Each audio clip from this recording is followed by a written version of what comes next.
Before we get into the podcast, I want to take a second to talk about our company, Lonely Cowboy, and what we do, what we stand for, and what we're trying to accomplish. More specifically with the Lonely Cowboy Scholarship Fund.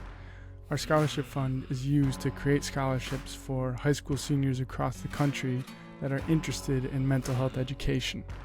And through the collaborations we do with tattoo artists, as well as the podcast episodes, we hope to normalize the conversation and continue talking about mental health in a fashion that is digestible to everyone.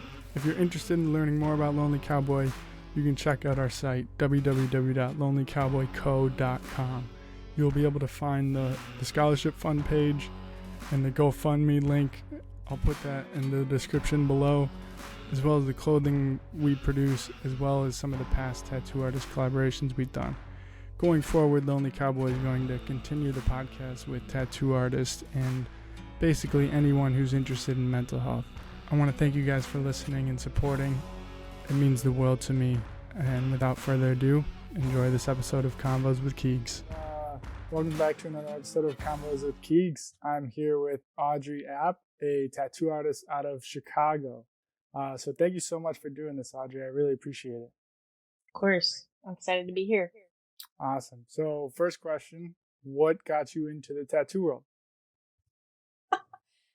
Why is it such a hard question? No. I lived in Montana for like 3 months and I came home and then COVID happened. So I was in a really bad mental space at the time and I just started tattooing, dude.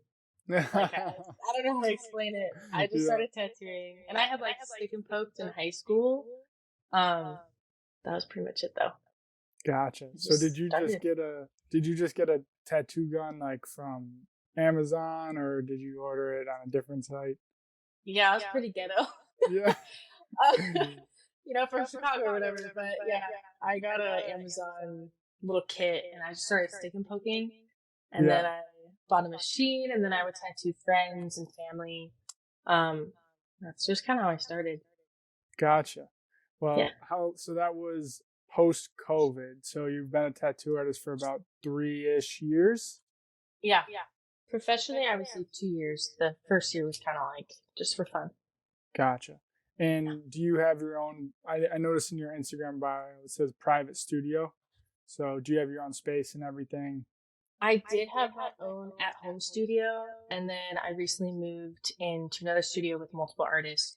Yeah, it's been great so far. Gotcha. What do you think the hardest part of switching from just doing it for fun to now being on a more professional level? I would say probably just having to create those boundaries with like family and friends. Kind of like the higher up you go in your techniques and the equipment you buy, you can't like give free tattoos anymore. Yeah. So that's hard for me because I love to give, and I think giving a tattoo is like something super meaningful. And it's also just a great way to like bless people and like give them something that they can carry for their whole life. Mm-hmm. So kind of losing that in a way where I can't give up that much time anymore. Yeah. And like you said, tattoos are giving yourself a piece of yourself to the client and them obviously having something forever. Have you found with all the clients that you've had that getting tattooed is almost like a therapy session? I don't like to call it therapy session. I think it's a healing thing. Mm-hmm. I feel like it's very healing to receive a tattoo and also to give a tattoo. I think therapy is like something on its own. Yeah. If that makes sense. I think it's like, because my best friend is a therapist, and just knowing what she does in her job, it's like very different from mine. But yeah, I definitely could see why people would take tattoos and be like, ooh, tattoo therapy. You're like, my therapy appointment. But like, if you need therapy, go to a therapist. Go to a tattoo artist, Yeah. I've noticed in at least from my experience getting tattooed, I would consider it therapeutic for me, but Mhm. I think more on like the once you get past like 5 hours, then you really are in like a hard mental space, and you're like you just gotta Yeah. push through it. That's what Yeah. I find therapeutic about it. Yeah. Um, I think it could be therapeutic. I just don't think it could be therapy, you know? I yeah, think there's like a difference a little bit. But I yeah, can see how it's like I have a client walk in, they're super sad, but then they leave like super happy. Like there's like something that switches, you know? yep, yep, Yeah. totally. And being in Chicago, that city's got a ton of amazing tattoo artists. Mhm. Are there any that you sort of looked up to when you started to begin your career? Oh man, so many. Yeah. um, I'm the biggest fan. She's not located in Chicago, sadly, but Arbel is her Instagram name. hmm I just followed a lot of people online. I didn't connect to a lot of Chicago artists when I first started, so it was kind of like a slow transition for me. Um, but my current quote unquote boss, Jill, her Instagram name is Shark Attacked, but she's something I look up to. Just the way that she goes about business and tattooing and puts them into one. Yeah. What are Mhm. the what's like one of the hardest parts of being such a like a new tattoo artist? I mean, 3 years is you definitely have some experience, but it's still pretty new, you know? Yeah. I think the hardest thing is just having grace with myself because the tattoo world is very, it's like there's a lot of comparison. Um, and a lot can get to your mind really easily. Like, oh, look at what this person did. And they have 15 years experience, but you still don't feel good enough. Yeah. Um, it's like the mental game of like knowing your artwork is good on its own and like you grow in it. Um, I'm like a, what is the word? Quick, what is the word? I can't remember the word. But I like gratification, like soon, In, you know? instant gratification. That's what it is. Yes. Yeah, yeah, yeah. Instant gratification. So it's hard to like be in the process of growing, I guess. Which Yeah, that's been the hardest part for me. yeah. And would you have any advice to like new tattoo artists that are just starting out? Either something you've learned or something you've just seen being in the industry? I would say just make sure that your biggest priority is to keep your client safe and you safe.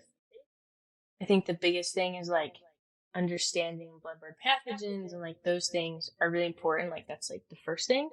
Yeah, And then from there, just like stay humble. I yeah, think yeah, there's a lot of like people that are like, I'm great at art, like I could be a tattooist, but it's just so different than yeah, drawing on paper. And a lot of people get ahead of themselves and then they like crash and burnout is a big thing in the tattoo industry. So just being aware of that and like knowing that there's a whole world outside of tattooing as well. Because I think people tend to get fixated on it, and then when it all crumbles, it's like the whole world falls apart. You know, hmm that makes Ex- sense. explain bloodborne pathogens a little more, because I think not a lot of people understand, the whole health side of tattoos. Yeah, I think I'm still even learning myself. Um, but in Illinois, you have to take an OSHA licensing. So Jill actually told me to take a California OSHA licensing because it's way more informative.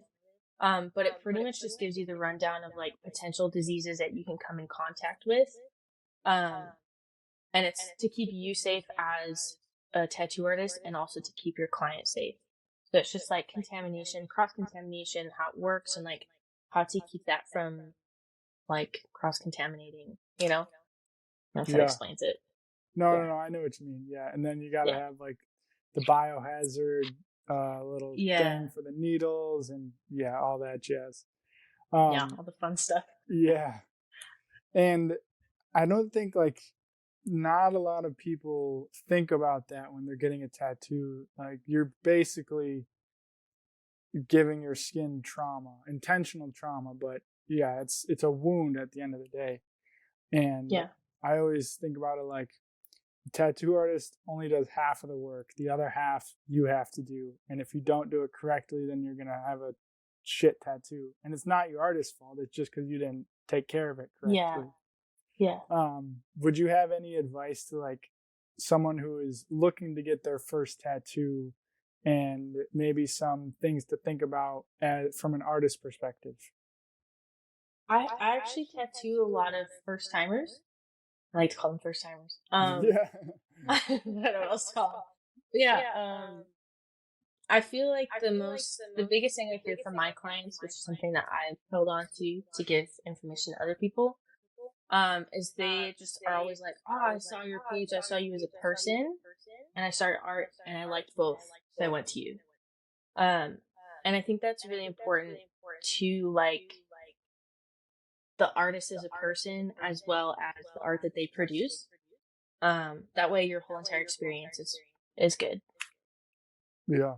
I was actually talking to another tattoo artist a little bit ago about the trends in tattoo culture and how I personally think they're shifting. And I think, like you were saying, more people are going to start getting tattoos for the artist and less for the art. Just because, like you said, your clients saw you as a person and your art, and then they wanted it from you because it's you. And I think, prior to social media, you would just go on Google, or I don't know how else you would find a tattoo artist, but your local shop, and you didn't really care who was giving it to you. You just wanted some art, But have you ever had like any horror stories or like some weird experiences with any clients or anything? I honestly, it's such a good clientele base. Yeah. Which I'm super grateful for. But I think in the beginning of my career, I had one person, and I did like a line from his neck down to his finger. It was like a clean line. There's nothing wrong with it. Dang. It took 6 hours, dude. Like a whole 6 hours. And I was a beginner. Like, I understood that. I only was charging him like 160 or something. Like, something crazy. Yeah. And he was like, oh, like, my bank account is frozen or something. I was like, oh, that's fine. Like, you can pay me later. Moving the trusting person that I am. Idiot. Oh my gosh. Yeah, and then he didn't like see anything for a few days. I reached out and he was like, oh, he's like swore me out. He was like, you were so unprofessional, blah, blah, blah. But I was like, there was nothing wrong. Otherwise I would have wanted to grow in it, Yeah. Yeah, he was a little crazy. Kind of scared me a little bit too, but jeez. Yeah. That was honestly the worst, which is like nothing compared to what I've heard. Yeah, I've heard some weird horror stories. Dude, seriously. Yeah. Do you think that being a tattoo artist has kind of helped with your own, like, kind of transitioning into the mental health conversation? Do you think like being a tattoo artist has helped in your own mental health, just to be able to be creative and do what you want to do? Dude, yeah. I think that's kind of how I started, because I was in a bad mental state. Mm-hmm. And in reality, like, I just needed that relief. And scientifically, like, when you get a tattoo, there's like dopamine that's released. Yeah. So I think it helps a lot. Like, physically, it's like proven to help. But yeah, I think it definitely has helped me. It's grown me, so it hasn't been easy necessarily. But it's grown me to want to be a better artist, because I think before I wasn't really interested in my own art. So I was like, how can I convince other people to be interested when I'm not interested? Yeah. And I think it's helped me like gain a love for my own art, and also like growing that and just exploring different avenues of it. Like, there's a million different ways to do art and how to express yourself. I think tattooing is really cool because like someone is wanting to like carry your art on them, which is like mind-boggling, Yeah, it is. It's crazy. It's literally insane to me sometimes. I sit there tattooing someone, I'm like, what is going on? It's crazy. Yeah. It definitely, it helped me a lot, and it like healed so much of like my past and what I went through. So tattooing is such a cool tool.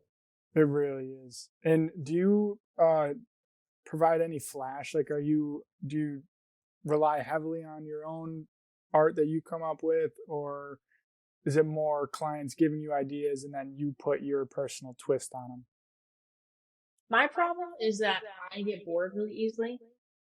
So I have like a million different ideas in my head. Yeah. And so I do rely a lot on Flash, especially the past year. Um, but yeah, I I'm all over the place. Like I'll go from like tattooing a car to like tattooing a cute little cat and flowers type thing. Yeah. So it's just all over the place. But yeah, I do use a lot of Flash. Yeah. And for two questions, what was the longest tattoo that you had to do on somebody, and then what was the longest tattoo that you had to sit through yourself? Whew. The longest tattoo for myself was 6.5 hours, I think.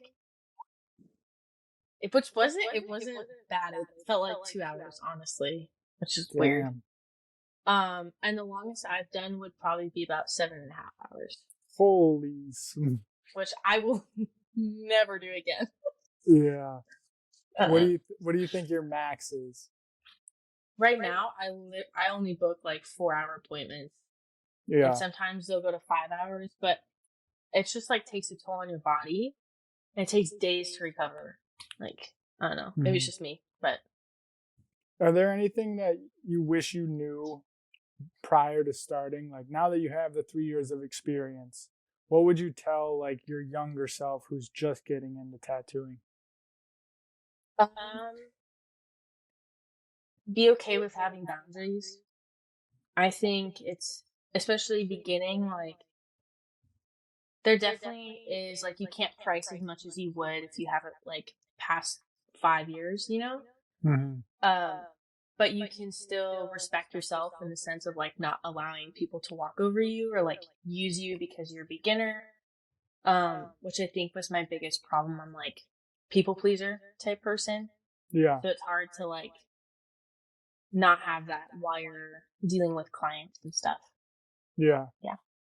That is a difficult kind of thing to navigate, because I feel like I'm the Yeah. same way, trying to be a people pleaser. And I don't know how familiar you are with my company, Lonely Cowboy, but for a large portion of it, my whole like business model was basically to promote tattoo artists, and I totally disregarded promoting the company.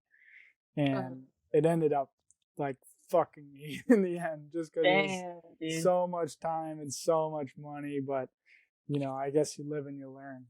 Yeah. Going back into mental health a little bit, do you think that not just in tattooing but in all art forms, do you think art, even if someone is, or sorry, let me rephrase this, if you were to meet someone who claims that they aren't creative, do you think that if they were creative, it would be a little bit easier for them to communicate with the world, or at least express themselves in a way that they didn't think was possible? Yeah. I think I'm understanding what you're saying.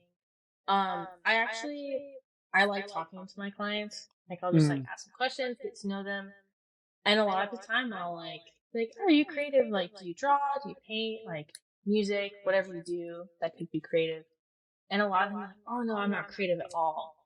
I'm like, you're literally a human being. Like, Yeah. you are creative, you know? Yeah. Like, in my head, I feel like everyone has some sort of creativity because everyone's so unique in the way that they think and process things, and express themselves. So I feel like, wait, hold on. I'm just trying to get what you're asking. Can you repeat the question? Yeah. So like, let's say I'm not a creative person. Yeah. How do you, I guess I phrased that a little poorly. How would you try and not convince, I don't feel like convince is the right word, but whenever I hear someone that says they're not creative, it frustrates me because I know that they can be. Like, everyone has the potential to be creative. So I guess what advice, or what would you say, how do you get creativity out of people? Or how do you get it out of yourself if you're in a rut? I guess that's a better I question. yeah. I think the biggest thing that like kills people's creativity is comparison. And that's because comparison is like you're pretty much not comfortable with yourself and what you can create, right? Like that's what comparison is in the Yeah. artistic realm. And I think it kills a lot of creativity because you're constantly striving to be or to produce what this other person is producing when in reality, like, that's not what you were meant to produce, you know? I think everyone has their own unique avenue of like, some people like to paint, some people like to draw, some people do music, some people poetry. Like, there's like a million different ways you can do art. And I think once you stop comparing and you just kind of focus on your craft and you actually learn to love it, even if other people don't, like, you like press in and you actually learn to love what you create, I think that creates a whole different world of creativity for that individual, if that makes sense. It totally does. I've never heard someone say that, but I really like that. Like learning to love your own art. Yeah. That's very interesting. I've never heard anyone say that, but it makes a ton of sense. It does. Like, Yeah, it really does. Um, Going back to what you were saying about comparing and how that can kill creativity, do you think that social media plays a big role in that comparison? Not even just with art, but just in like your life in general. I think so, yeah. I hate social media. So do I. I hate it, but it's my job, you Yeah, yeah. which I'm sure you relate. But Oh, it's the worst thing. I think social media is hands down the worst thing that's ever happened to humanity. literally, dude, I cannot. I'm like, I'm ready for the day when it all shuts down. You know, and everyone just like freaks out and we have to figure Yeah. life out. I don't I know. wonder. Yeah. Oh, go ahead. You're gonna say something. I was gonna say, I wonder if there will ever be a day when like it's cool to not be on social media. Exactly. You know? Which it is. Like when someone tells you that they live in like a forest in a cabin or something and they don't have any social media, I'm like, you're so cool. I know. Like, how did you get there? You know? It's the It's coolest so thing cool. in the world. Yeah. We gotta start that trend with the young kids. Say like, "Hey, social media is not cool, so just don't even bother. Yeah. Don't Like waste you're your on your time." phone. Ew. Yeah, yeah, you nerd. Like, write letters, man. Right. I asked this question to my one tattoo artist friend a little bit ago, and I thought it was kind of interesting. If you could tattoo anybody in the world, who would it be, and what would you want to tattoo on them? Oh man. Honestly, Kevin Hart. That would be sweet. I think I wouldn't be able to though because I'd be laughing the whole time.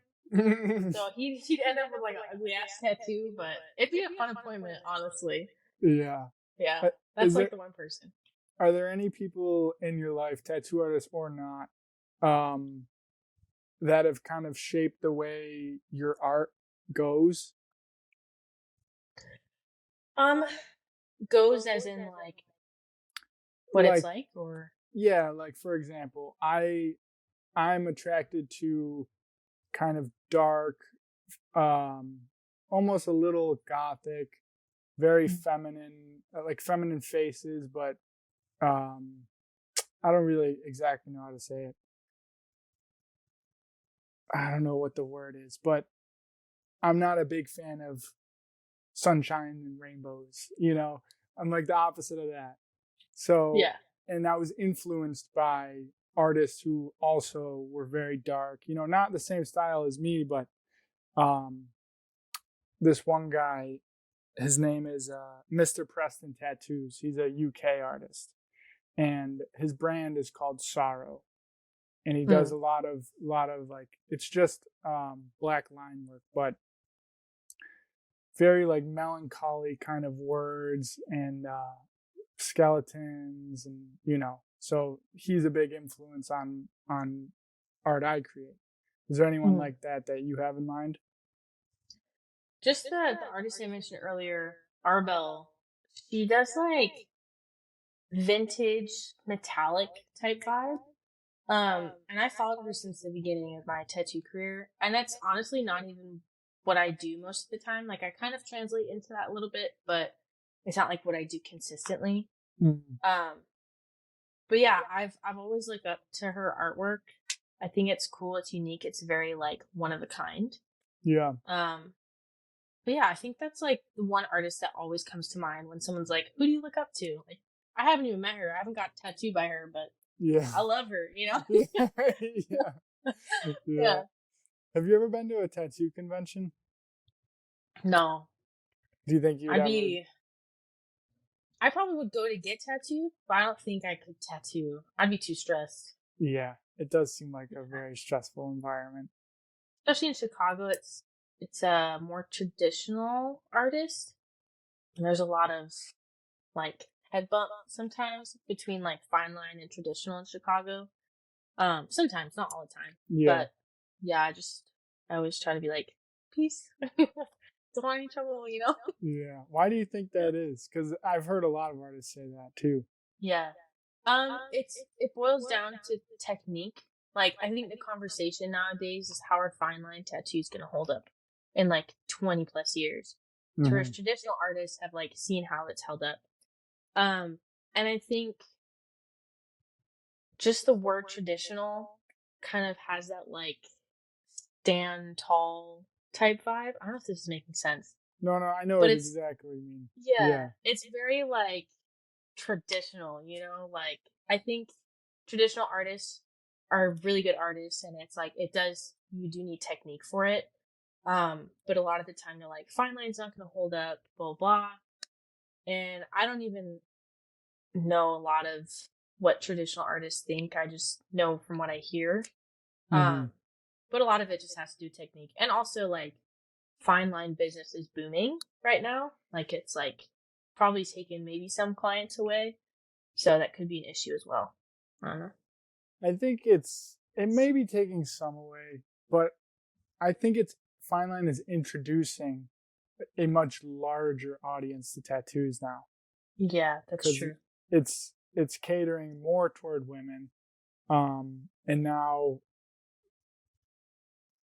like I don't even want to say traditionally, but stereotypically in the past, tattoo shops were run by mostly males, and not many women were covered in tattoos. There were definitely some, and there were definitely some women artists in the past, but now, like you said, with fine line, that industry is just booming, and yeah, most of the artists that I see who are blowing up on Instagram are fine line artists. I also think that has something to do with, I think girls just know how to promote themselves better on social media, and they're more willing to post, because I know a lot of amazing artists that have been tattooing for 15 plus years, but they can't promote themselves for the life of them. Yeah, that's so accurate. It's weird. It's super weird. And, I get like some artists just want to do the tattoos. They don't want to deal with the social media, which honestly sounds amazing. Yeah. At the same time, vacation, Yeah. Yeah. At the same time, though, like, especially if you're starting out as a new tattoo artist, the only way to promote yourself is through social media now. You're not going to do it on Google, Google.com. Yeah, no one's Googling tattoo artists anymore. Literally, though. And that's the part that sucks is like, you kind of have to sacrifice a lot of time onto social media and lose like in-person interaction, Yeah.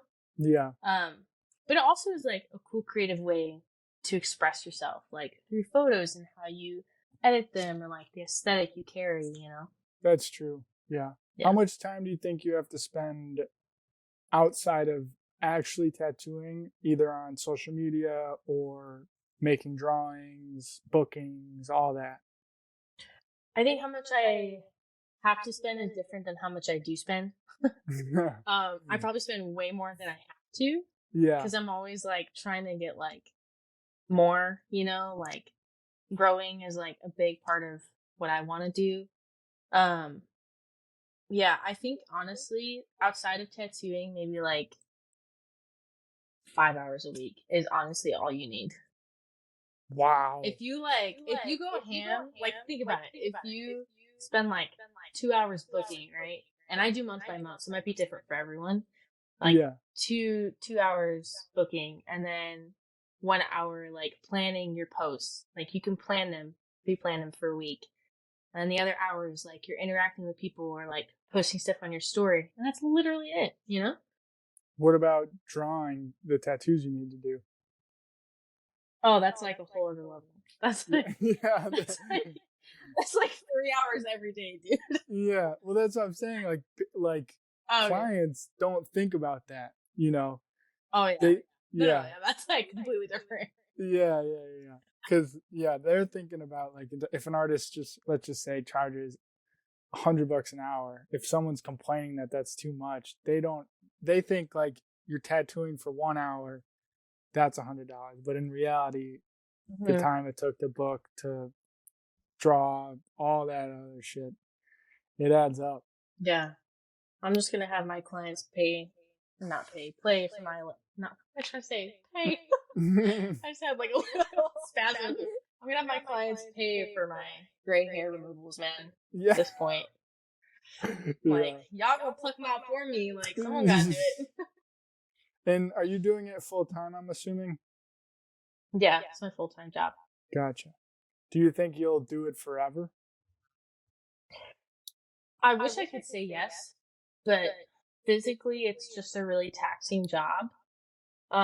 Even if you like stretch every day, like go to the gym, take care of yourself, like it still is very taxing. Yeah. Because like no one's meant to sit for that long in that position, and yeah, it's just a lot. So honestly, I don't really have like a 5 year plan. I have no plan. Yeah. So I'm just kind of enjoying it and like trying to grow as a person as I'm growing in my business. Yeah. But like long term, I'd love to just like sell art eventually or something. And that'd be really cool. In what kind of art besides tattoos? Just like prints or like physical copies of things, like going back to the olden days, you know? Yeah. Yeah. And, like magazines or like something fun. Yeah. Yeah.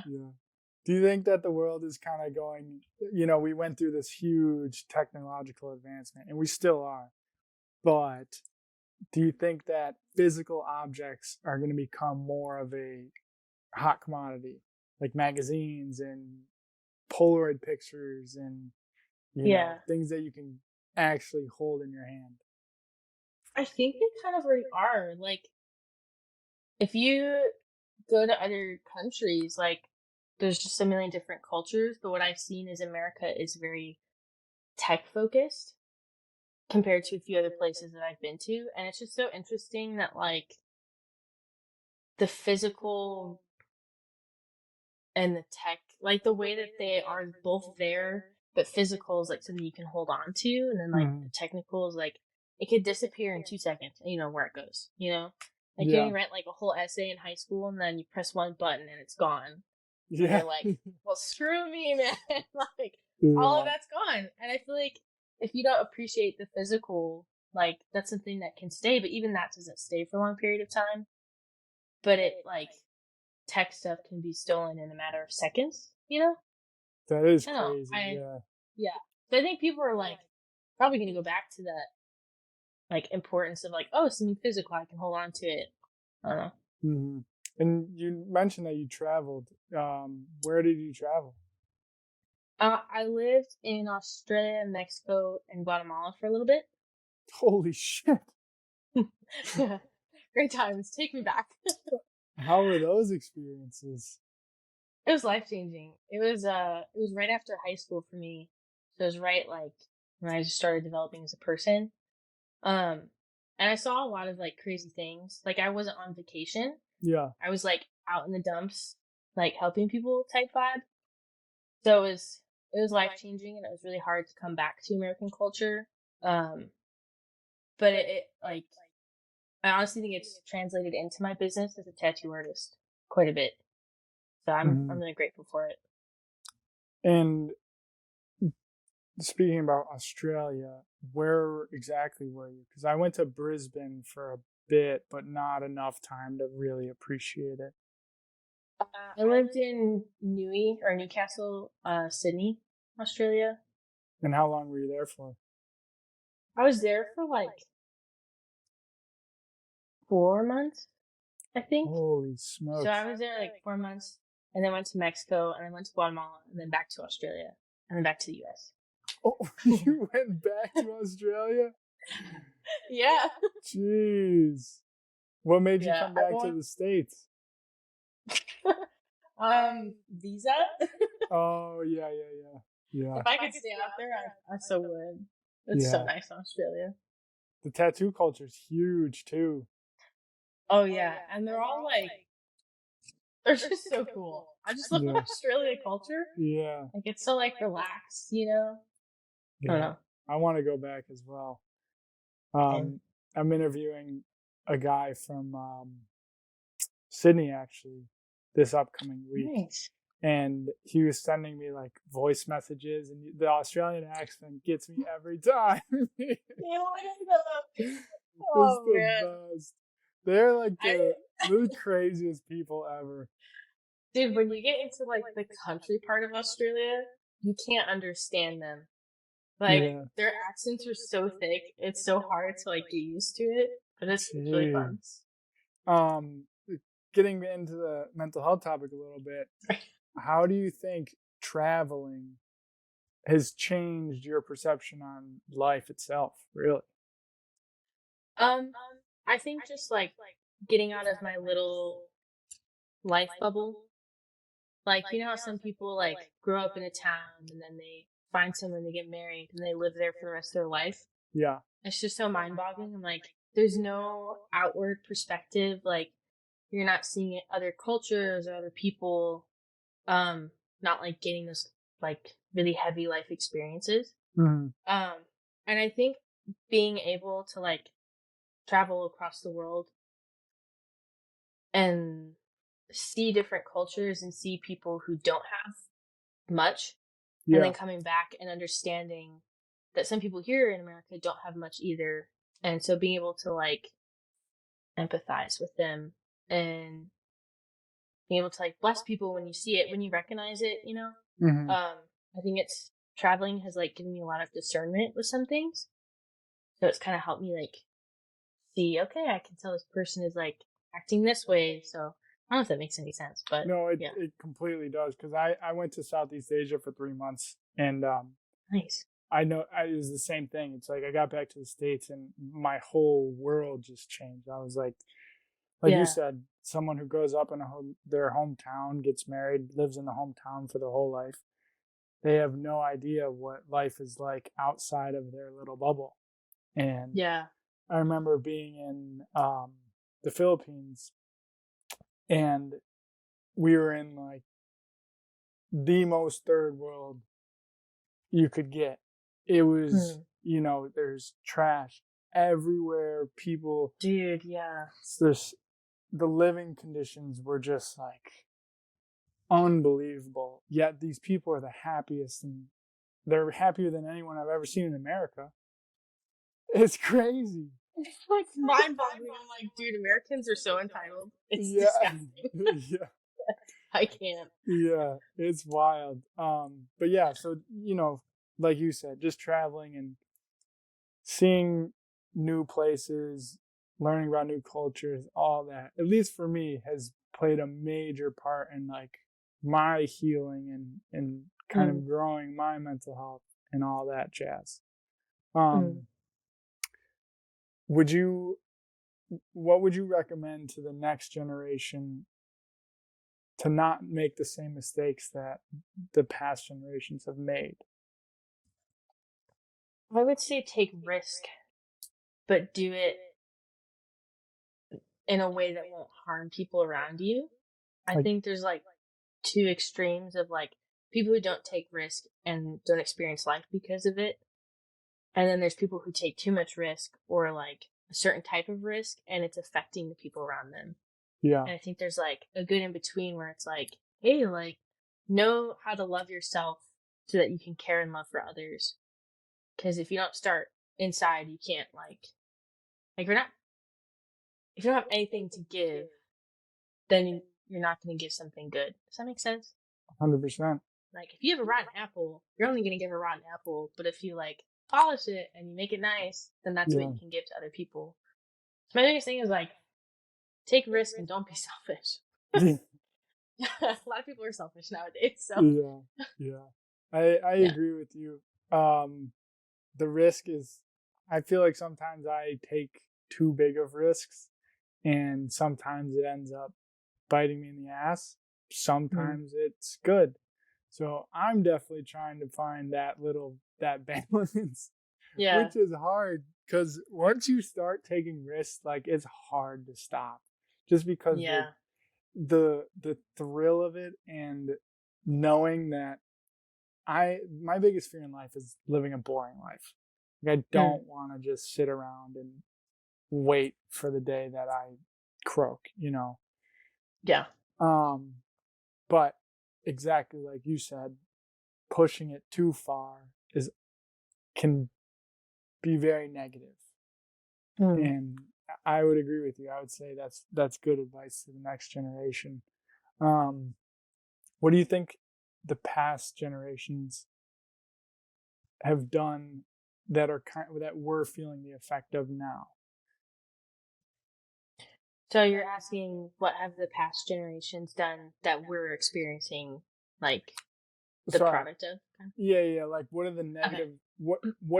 What are we learning from the past generations? Like, what negative shit have they put on us that we're trying to deal with, and now not trying to pass it on? I think the biggest thing is mental health.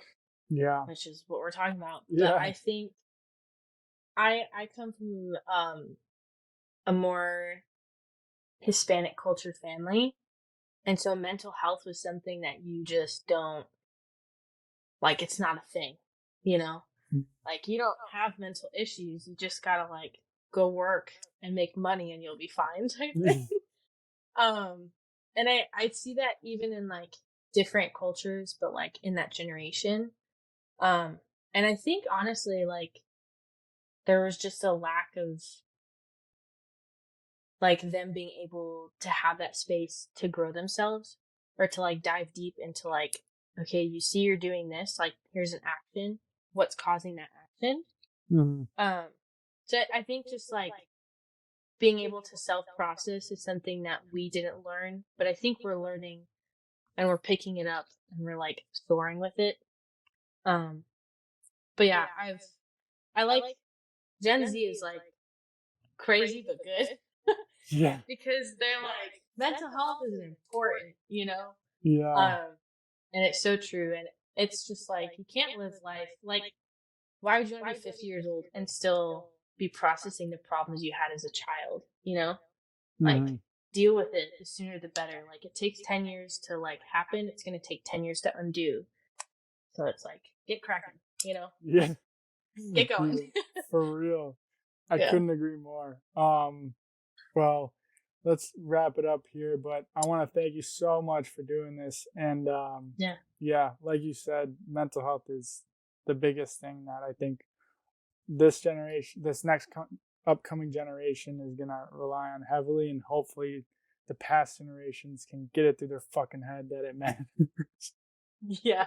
We're getting there. Yeah. Well, where can people find you, and how do they book with you? Instagram, it's AUDTATS. And then I do, like, monthly bookings, so just hop on my website and see the updates. That's pretty much it. Awesome.